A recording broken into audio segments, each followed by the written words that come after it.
WrestleZone presents Lost in the Midcard. Here are your hosts, Jeremy Bennett and Matt Black.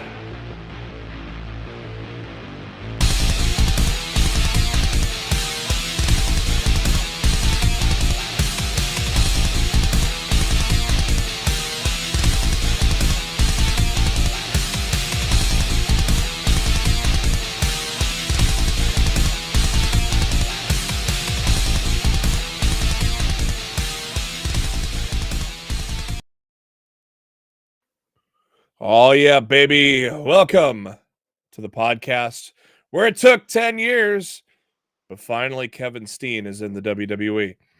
Welcome to Lost in the Midcard. Hey, we got Christmas coming up already. Almost 9 days till Christmas. Hard to believe. Before we get there, though, we're going to talk about Saturday night's main event that occurred this past weekend. We're going to talk about Winter is Coming, basically a pay-per-view quality show for free on Dynamite this past week. And also, we're going to set the table for ROH Final Battle, which is this Saturday on Honor Club. So we got a lot to get into.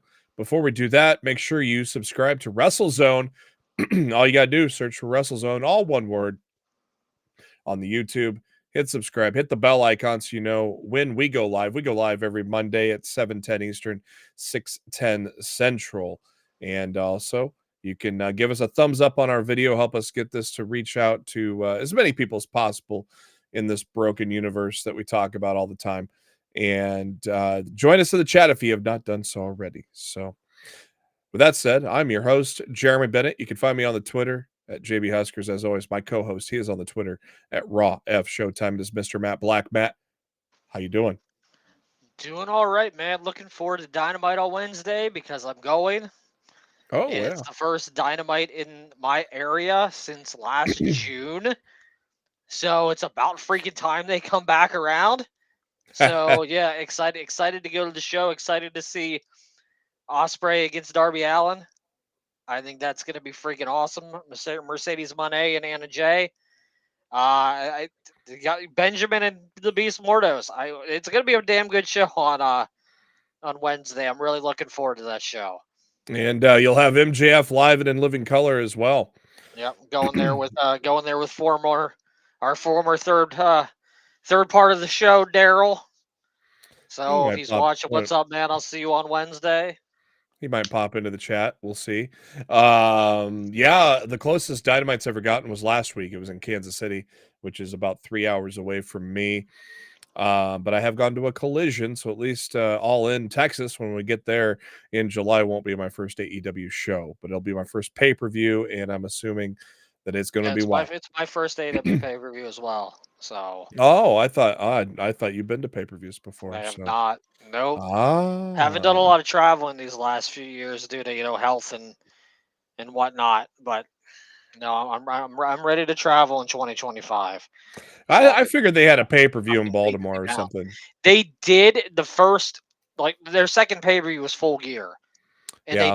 they did it in Baltimore. But I was just at the DC Dynamite a month before that, so my finances weren't the best to go to two shows in back-to-back months. Yeah. And we got the tickets for Dynamite well ahead of time, and we had to pay,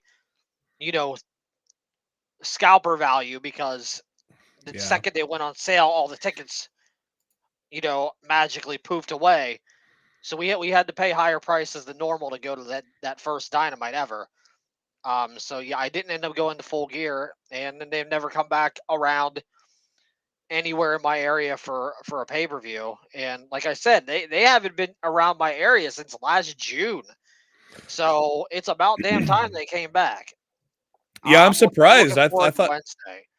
I thought I know they don't go there as much as Chicago, but I figured they were up there a little more often up there. I was a little surprised that it's been that long since they've even been in your area, let alone a pay-per-view. So that's kind of interesting. Of course, we announced on the show last week that we're going to take the show on the road for maybe 1 or 2 episodes, or maybe we'll record one and go live for another one. But we will be down in Texas for All In at Globe Life Field, home of the Rangers. It's going to be an exciting time. My first AEW pay-per-view.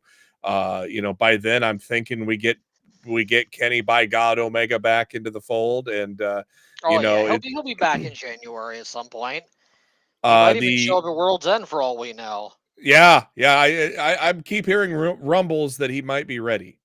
They might be Well, ready. Hey, well, thanks he to is ready. everybody. He's facing Gabe Kidd at Wrestle Dynasty, Well, so he's clearly ready. It's just I think AEW's waiting to bring him back on TV to kind of do a favor to New Japan, kind of yeah, like they let New Japan have that first Mercedes Moné appearance a couple of years back. exactly. I think it's Thank, more of the thank same. you, everybody joining us live. Thanks to everybody in the chat. Ozzy is Kevin fired? No, come on. He signed an extension. I I would be shocked if he's not under a new deal. yeah. I would really and truly be shocked. Man, I can't. We'll get into it later, but I kind of thought he would win Saturday. I Kind didn't, of thought it. Maybe now the Rumble. I don't especially know. with the way SmackDown ended. Is he carrying it all I the was just like, way? there's no way. Is Cody carrying it all the way to Mania at this point, or do you think? At this point, yes. It's way too much of a quick turnaround to have him drop it and then just win it back a couple weeks later. And at Yeah, that point, that's such a waste of time. Like, why yeah, even bother at that point? no. So I yeah, I think he's carrying all the way to Mania, and I'm assuming his opponent at this rate is gonna be Randy Orton. Like, if if Rock's truly out of Mania and he's not doing it, I don't think they're gonna go back to Roman for the third year in a row. Like, to me, like, Randy Orton's the only real option. I mean, they could do John Cena, I guess. Like, if they turn Gunther babyface, they could do Cena and Cody. I don't know, but and WrestleMania is a lot more of a question mark now than ever before, due to Dwayne not seemingly committing to the event like he was supposed to a year ago. you seen So Red One yet? yeah, I liked it. It's good. I heard it was good. I heard it was good. Very, It's on very Prime. fun. I guess it's on Prime already. Yep. So, Yeah, it's an Amazon movie, so oh, there was it no was. question in my mind that Amazon was going to make sure that I was on their streaming service in time for Christmas, so people could be watching that on Christmas Day or you know Christmas Eve or whatever when people gather to watch their movies. But it was on Yeah, in theaters too, right? yeah, it was in theaters. Okay. I saw it in theaters. Okay. I enjoyed it. I thought it was very fun. Stephen Chambers joining us as always. Thank you. Appreciate it. Stephen Chambers says, what do you guys think about Tessa Blanchard back in TNA? And we both give you a collective sigh. This company This company seriously can't get out of its own way, man. Like, No. the LOL TNA meme is very real, and making a move like this, which clearly they knew was going to ruffle the feathers of their locker room, because the majority of their locker room wasn't even told that she was coming in. Like, if you have to keep something like that much of a secret from your roster because you're worried about their reaction, then maybe it's not such a good idea to bring her in the first place. Yeah, Jordan Grace said publicly she didn't want to work with her, and look what they did. I don't know if that was publicly, Oh, but it was well, definitely reported that she pushed back and she didn't want to work with her, which clearly they're making her work with her anyway, which yeah. is really a kick in the pants for, hey, On the way out the door. thanks Yeah, for everything you've done for us, but now you can get lost, yeah. type of deal. We don't care what you want to do because you're leaving, type of situation. Just a really Yeah. cruddy feeling all around. Like, everybody, like, a lot of people, like, their deals are coming up and they're announcing they're not staying. People are like, Rhino, like, announced before the tapings last week that he was leaving right after they put him in the Hall of Fame. Josh Alexander's wife, who was their ring announcer, announced that she's not working for them anymore, which all but confirms that Alexander's leaving in February. Jordan Grace is leaving at the end of the month. She'll be gone at some point in January. She'll probably end up being in the Rumble again. Yeah. Like, they're in a bad way, man. And I don't know how long the Hardys Nostalgia Act is gonna sell them tickets month out. I know they're doing well in ticket sales right now because people want to get the meet and greet and meet the Hardys, but sooner or later that well's going to run dry too. And I don't think their product right now is good enough to stand on its own with the talent that they're losing. I think 2025 is going to be a really rough year for TNA. The Browns are horrible, says MK. Yes, and so are my Bears, and they're on Monday Night Football tonight in a Look, doubleheader. look, Look, I need 16 points from Justin Jefferson tonight to win the game.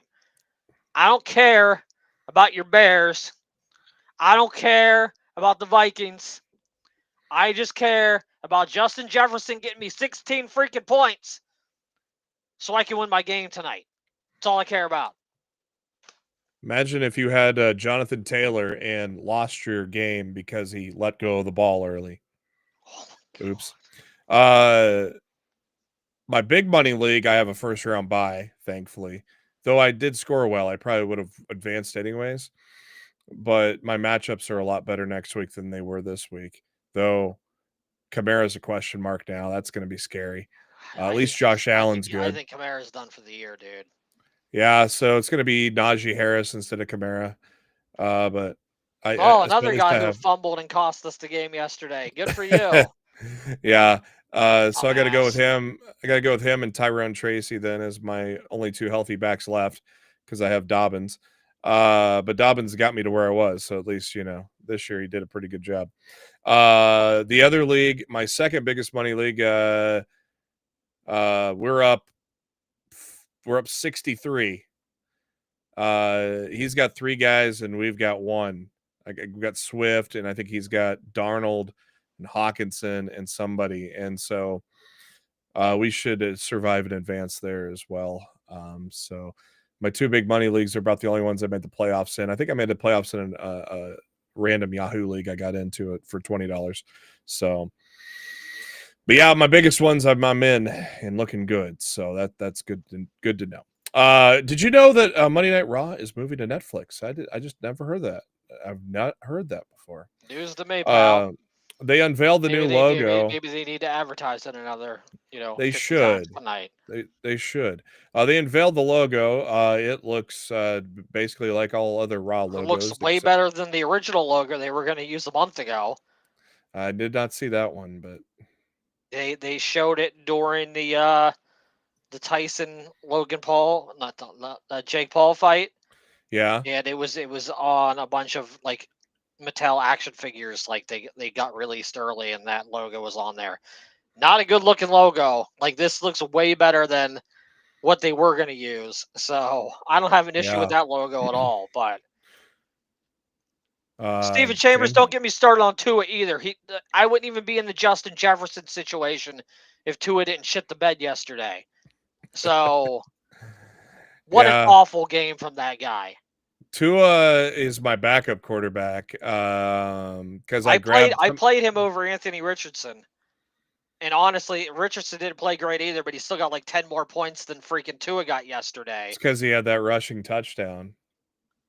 I have Ridley on my bench as an emergency wide receiver, but I got Puka Nacua and CeeDee Lamb and Jacoby Myers and Smith and Jigba. So Ridley's literally my 5th option there. So lots in the chat tonight I like to see. Thank you. All in, MK says All In needs Okada, Omega, Monet, Athena, Swerve, Hangman. That'd be great. I'm okay with all of those options. There was a pic of Omega and Sammy and Ty training. Hopefully Ty's on her way back too. That'd be great. I think she could be back as soon as this week, honestly. And yes, this is hilarious, MK, because we see pile drivers in every other promotion twice a match almost, and WWE's acting like Cody's on his deathbed. Look, at least it was the package pile driver. Yeah. And I will accept that way more than the basic ass pile driver he gave to Randy Orton a few weeks back. At least they went all out, let him do the package pile driver this time. Yeah. To me that looks like a much more dangerous move than just the standard pile driver. So Roman and Solo, yes, on the Netflix debut. There are rumblings that The Rock may show up on the Netflix debut, though. There's also rumors they're going to end up doing Rollins and CM Punk on On the on that 6th. on that debut as well. Yep. Oh, you know they're going to load that bitch up. Yeah, you know they're going to load that bitch up. Tessa not allowed. TNA, yes. I have not seen a positive That's what thing. it should be. Yeah, I've not seen anybody praise this happening at all. Moose. Oh yeah, That's it. yeah. Just Moose. I don't know about TNA losing Hendry. I don't know what his contract status is. I believe his deal goes through the rest of 2025. So Yeah. I think he'll be there for a while, but I don't think he stays. I think WWE swipes him up the second he's available. MK, I mentioned this to Matt last week. He didn't like the idea, so about Alexander going to NXT. Page now kind of acting like he's lost since he no longer is in the main event scene. Are they really going to run that for another 2 months, though? Yeah, I don't know. The man's contract isn't up until Valentine's Day. Well, Page Like, could are you disappear going to for a have month. Opie Page for another 2 freaking months? He could give him a month vacation and he doesn't show up and he like shows up first of the year and then starts losing again. Maybe he could I run also that don't for know a if month. Josh Alexander wants to jump to WWE to become a tag team wrestler. Yeah, I don't know. But of course, being on top of TNA really does not give you too much credence there. But I don't know. Yeah, Netflix is probably going to be in the neighborhood of limited commercials, probably 2 hours, 45 minutes. From my understanding, Netflix will be right around 3 hours, and SmackDown's going to 3 hours. Like But we're gonna be overrun with WWE content in 2025.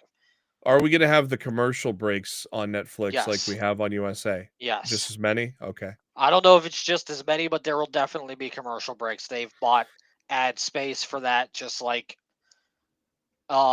in preparation for like that in their NFL games and stuff like that. There will absolutely be commercial breaks. Yeah, we'll see how that plays out on Christmas Day. They better hope that Netflix can hold up for the NFL games on Christmas Day. Oh because my God, if it doesn't, that Tyson thing was such a shit show. Look, if you thought the Tyson crowd was upset with Netflix, an angry NFL crowd on Christmas Day not being able to watch their games because Netflix can't handle the traffic. Oh boy. Oh boy. Yeah. But hey, what can you do? All right, let's roll into our main topic of the evening that happened on Saturday night. It's called Saturday Night's Main Event, taking place this past Saturday on NBC. Took place at the where the hell were they? Nassau Coliseum. Coliseum, that's right. And we kicked things off with kind of an old school style with Joe Tessitore and Jesse the Body Ventura at the old table at the top of the ramp. I kind of liked that. But I gotta say, Matt, I for being away for so long from the sport, I thought Ventura did a hell of a job on commentary in the main event and a hell of a job with Joe Tessitore at the table. What were your thoughts on Ventura on Saturday night's main event? I thought Ventura was the best part of the show. He was Honestly, look, to me, if you're WWE and you want to come out swinging with Saturday night's main event, you do something unexpected or shocking. Like, I think even if they would have just aired the aftermath with Cody and KO and Triple H and all that, if they would have just aired that on TV, that would have worked. But the show was so missable, I guess is the best word I can use. It was a very missable show. Like, I feel like they literally threw Chelsea Admission on there just so they could say that they had a title change, even though it was like to crown the first ever champion. You can't watch that show and tell me that you needed to watch that live. And you got another Saturday Night's Main Event in January, like right before the Royal Rumble. 2 weeks before. I would almost venture to guess that their numbers for that Saturday's Main Event will be much lower than whatever they pulled in on Saturday, because they set a precedent on Saturday of you don't need to see this. This was not something you needed to go out of your way to watch live, and I think that was a mistake. I think they're going to end up regretting that. I think they needed a moment. Yeah. On that show, like I said, didn't even have to be a title change. If they would have just done the Cody KO Triple H thing at the end of that show, if they would have, I think that would have been perfect. It would have been a big moment, and people would have regretted missing that show because they didn't get to see that. I don't get WWE's. So, I don't know what they were thinking on Saturday. I really don't. I don't get WWE's save it for social media thing. I just don't get it. Well, I thought it was apparently they're going to play it on SmackDown this Friday. Oh yeah, but SmackDown was taped, so that might be the reasoning why they did it, because they couldn't utilize Cody or Kevin in front of the crowd for the second show, because that would have spoiled the result for the event itself. So maybe that's why. But I did see somebody mention the timing. I think it should have been on NBC. I think they missed a major opportunity. It's 2 weeks because the Rumble's in February 1st this year. I think the main event's on January 18th. I thought it was January 25th. I thought it was the 18th. Let me look.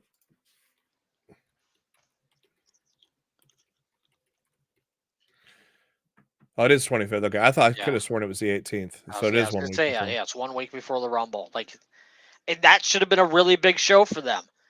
You know, like get a lot of eyes on that product right before the road to WrestleMania officially kicks off. Yeah. I think they really dropped the ball with this Saturday Night's Main Event, and I think it should have been. They should have had bigger moments on the show to make people realize that this is a can't miss. These are can't miss events on Saturday night. Yeah. Yeah, that'd have been cool if they would have done the old school promo while I can't believe they didn't do those. Yeah. I couldn't believe it. Even when Saturday Night's Main Event came back in like 2008, they did those mini promos. Yep. And they didn't do it. Yep. And it's also another thing that I found very weird. If you grew up with Saturday Night's Main Event, normally Saturday Night's Main Event kicked off with the main event. Yep. Like they kicked off with the most important match, and then they went on with the rest of the card. But Saturday Night's Main Event, they kicked off with Drew McIntyre and Sami Zayn, which we've seen a million times, and apparently we're going to see it again next week on Raw. So, yeah. It's probably to give Sammy a win finally against Drew, because he's yet to do it. 10-minute match, kind of a short match, still pretty good match though. I mean, I thought the matches were good. I mean, I thought the quality were fine, but they weren't. Nothing was must see. That's my issue with the show. Nothing on that show Saturday night was must see. You didn't need to see it live. You could easily just watch it on DVR or check the results out on social media afterwards. Like, this was not appointment viewing, and it should have been. And I think that was a mistake that will come back to bite them, in the ass in 2025 when these specials roll around on NBC again. Like, I don't know what the viewership was Saturday night, but I would be willing to put almost anything on the line that the viewership for the following one next month will be much lower than what they did this Saturday.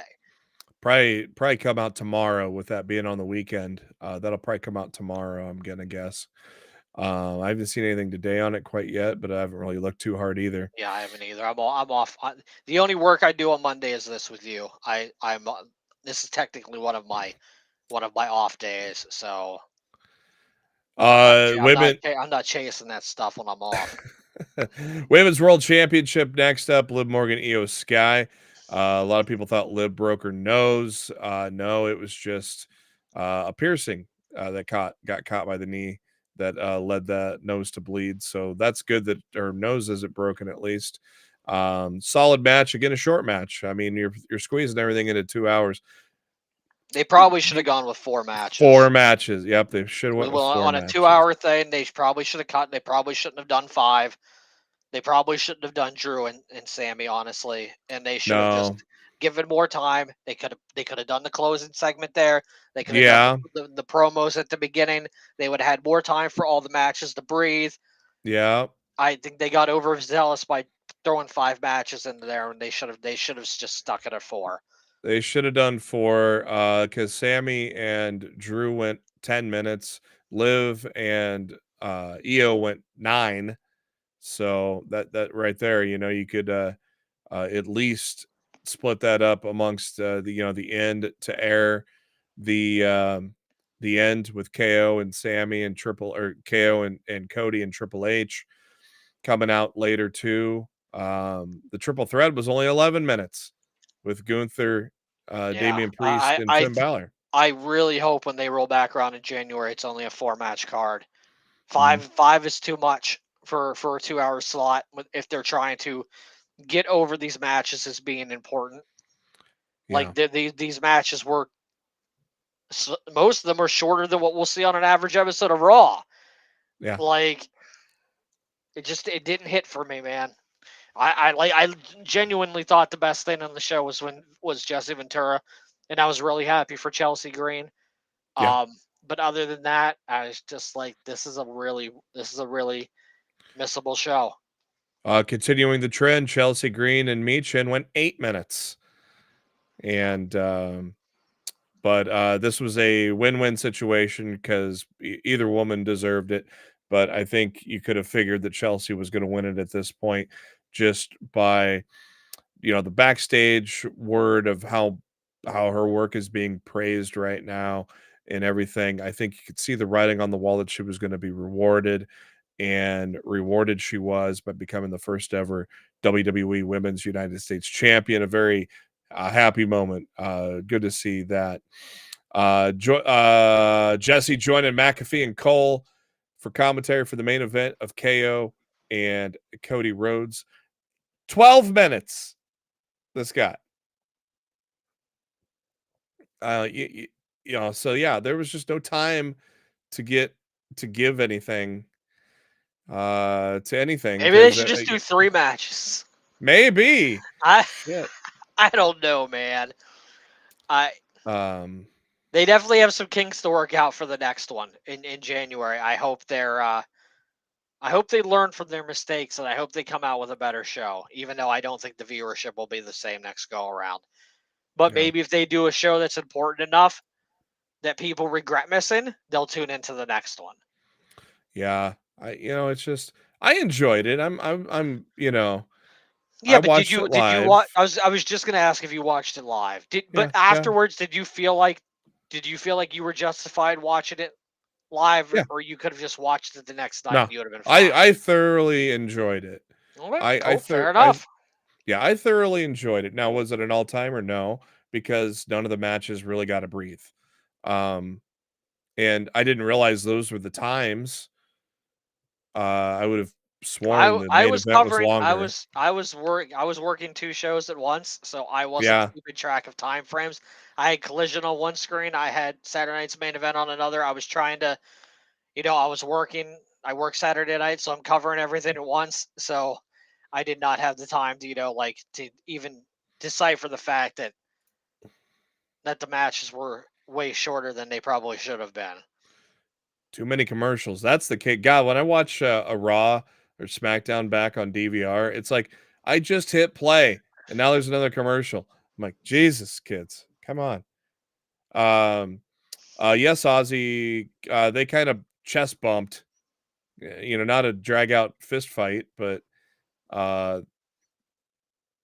Kevin might attack Triple H. You never know. That with the way they're booking Kevin now, he may land a kayfabe punch on him, and then Triple H ends up in a neck brace. The only way I can see a legitimate attack on Triple H happen is if it takes place off camera.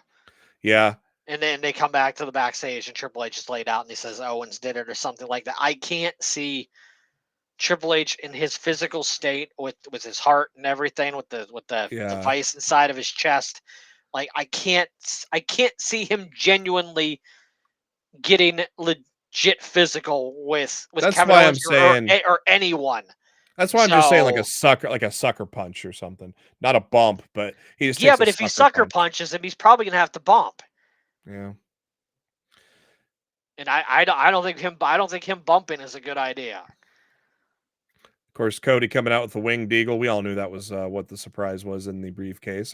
Boy, that was a great moment. Yeah.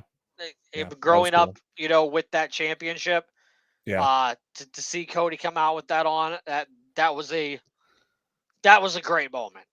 Yeah. Like, not something I needed to tune in live to see, but I was very, very happy to see that championship back on WWE programming, and I really wish that they would just get rid of the undisputed WWE championship and make that title like that title again. Yeah. Exactly. Next up, this past Wednesday, Winter came for AEW, and they were live from the T-Mobile Center in Kansas City, Missouri, with Shivani, Excalibur, and Nigel on the call. We kicked things off with the tag match that was kind of set up from the week before, with the Death Riders, Moxley and Pac, taking on Jay White and Orange Cassidy. And this got interrupted by Hangman Adam Page beating up Jon Moxley to cause the no contest, which then predictably Jon Moxley says, fuck it, let's do a fatal four-way at World's End. And we all knew that this was kind of the direction we were taking with this. I assume Moxley's going to retain here. I think the worst is going to happen. Darby's going to be the one to take it off him, and then Christian cashes in. I just think that's what's going to happen.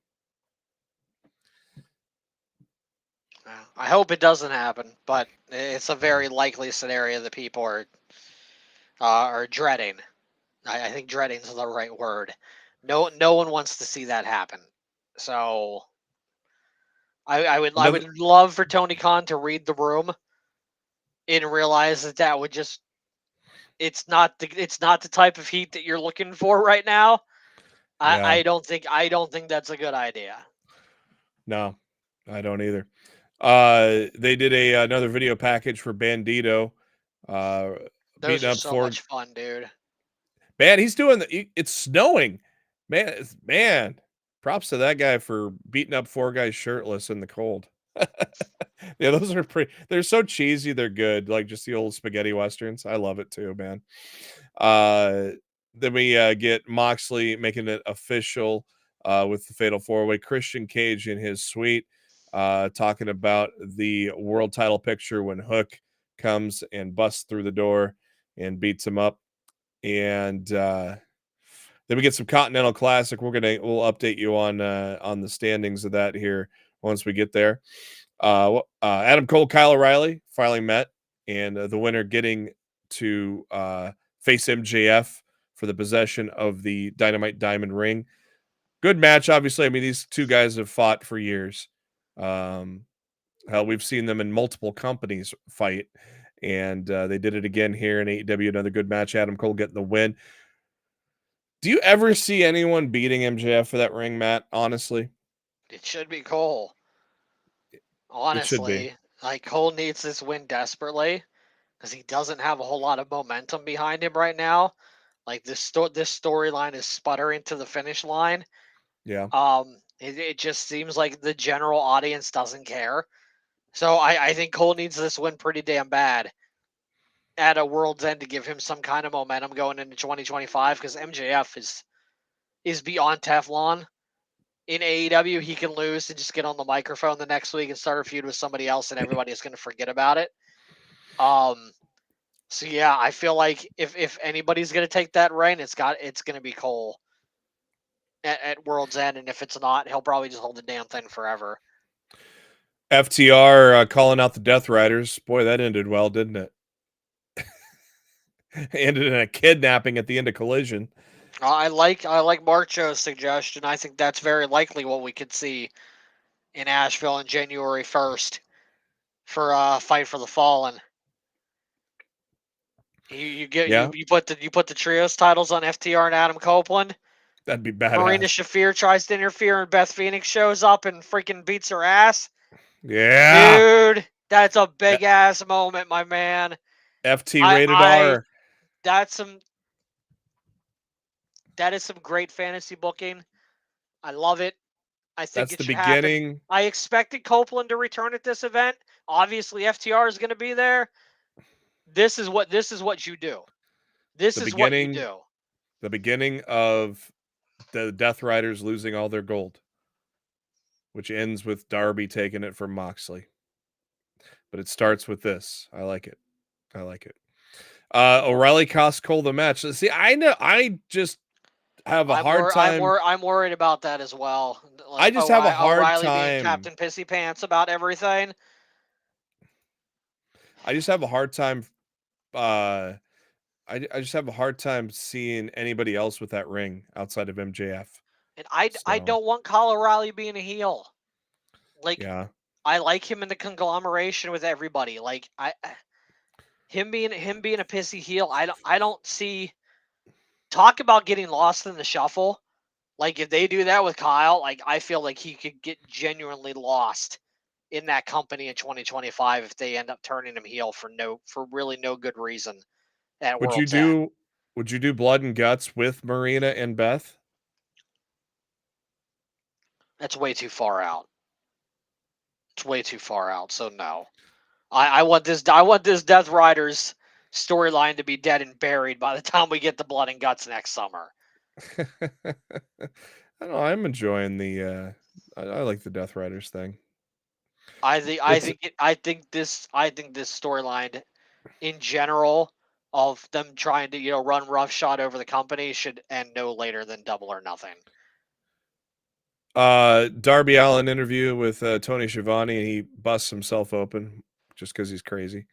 Some more Continental Classic that we'll get to in a minute, and then of course the main event: Mariah May versus Mina Shirakawa, which was a damn good match between these two. No surprise since they know each other very well. But the big surprise was the return of the original Tony Storm, who appears to have amnesia. She's all elite, buddy. She just announced that she's all elite, and she introduced herself to Thunder Rosa and Tony Schiavone. I love it. It's great. Did you see her video promo after Collision on the socials?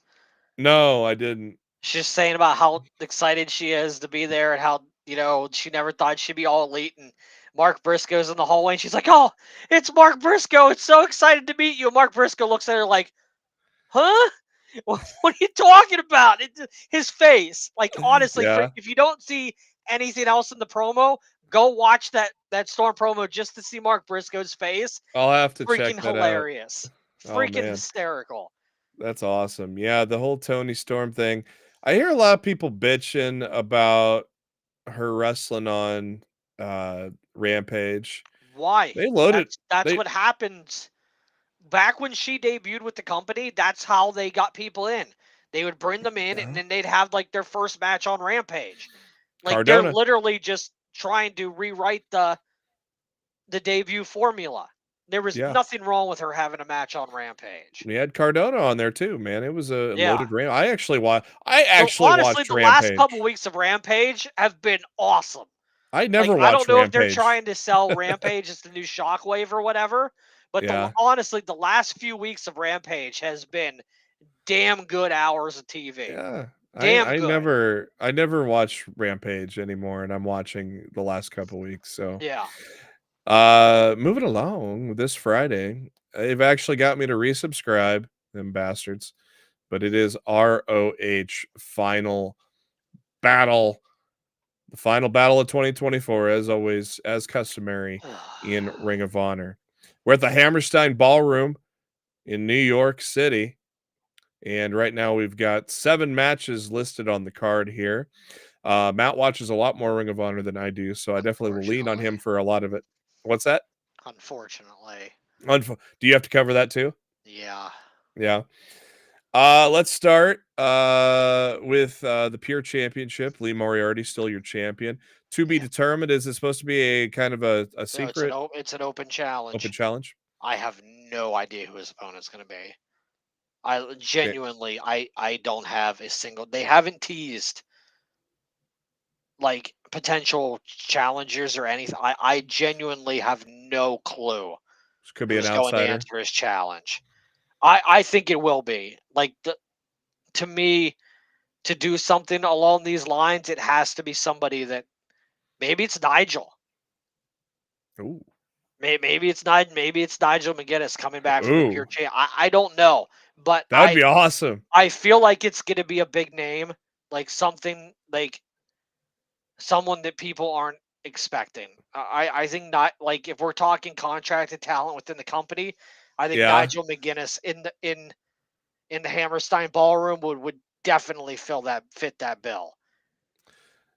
The women's television championship on the line. Your champion Red Velvet taking on Layla Hirsch. Reds held that for quite a while, don't you think? If they trust Layla to not get hurt again, I could see a title change here. But if they're kind of cautious that she's injury prone, she's been hurt a lot over the last few years. Yeah. They But she's might just been they might pretty do the good they for a might do while the now, same. right? No, she was just injured on a pay per view over the summer and Oh missed Jesus. several months. She got injured in that Texas death match that spot off the ladder. Yeah. And Oh man. she missed several months after that. Like if they're confident that she's not going to get hurt, like yeah, I think they should do the title change. But Yeah. if they're worried she's going to get down and out again, like you got to keep the title on Red Velvet for the time being. Survival of the fittest match for the World Television Championship. This is going to be a lot of fun. It's like it's going to be basically like your GCW scramble. It's going to be insane. Your champion Brian Cage taking on Willie Mack, Commander, Mark Davis, AR Fox, and Blake Christian. I think that I have this feeling that Tony is really getting behind the Cage and Archer tag team with the Don Callis family. So I think there's going to be a new champion here. Who is that's really up in the air. I'm going to say Blake Christian because he's a master of these kind of matches, but I wouldn't be surprised if he puts it on somebody that's a little more established with the company with a guy like Commander as well. What are your thoughts on this? I think Cage retains. Ooh. However, if they're going to do a title change, there's nobody in this match more deserving than Commander. Mm-hmm. Stepping into the Continental Classic as the alternate, delivering killer, back-to-back matches with Damn good match with Darby. Ricochet and Darby Allin. Yep. Yeah, to me, I think Cage retains. But if he's dropping the title, to me, Commander's the only viable option in that match to take the title. QT Marshall, fresh off of his match against Big Boom, taking on Jay Lethal here. What's the story behind this? And do we see Lethal winning? Basically, the storyline's been Jay Lethal and Sanjay Dutt wanted to return to Ring of Honor. They were looking to get a big match at Final Battle, and QT's like, "Oh, I want to fight you," and Lethal's like, "Yeah, fuck you, I don't want to fight you, pal." Um, and then the QT did something with Paul White. I can't remember what it was, and pissed Lethal off, and White made the match. Like he didn't like this isn't the match Lethal wanted, but Yeah. I think it's the match Lethal had to take in order to get to where he wants to be in Ring of Honor again. So I think this should be an easy win for Jay Lethal. And hopefully 2025 Oh. I hope 2025 they focus on Lethal in Ring of Honor and maybe Oh. just helping reestablish that brand again. I just Um thought of something. I'll get to it in a minute, but I just okay. thought of something. We'll get to it in a minute. Sir. But let's go to the tag team championships. It's a Texas bull rope match. The Sons of Texas, Dustin Rhodes and Sammy Guevara against the Righteous. Do you feel that the Sons of Texas has run its course, or do you feel that they're going to keep on going and retain, especially in a match that is a specialty of Dustin Rhodes? To me, there's unless Dustin's deals, unless they just worked out a mini extension to keep him around for a few months, and he's leaving, I can't see a scenario where Dustin and Sammy drop these titles to the Righteous. I just can't. I don't find the Righteous interesting. I don't think they're over as a tag team.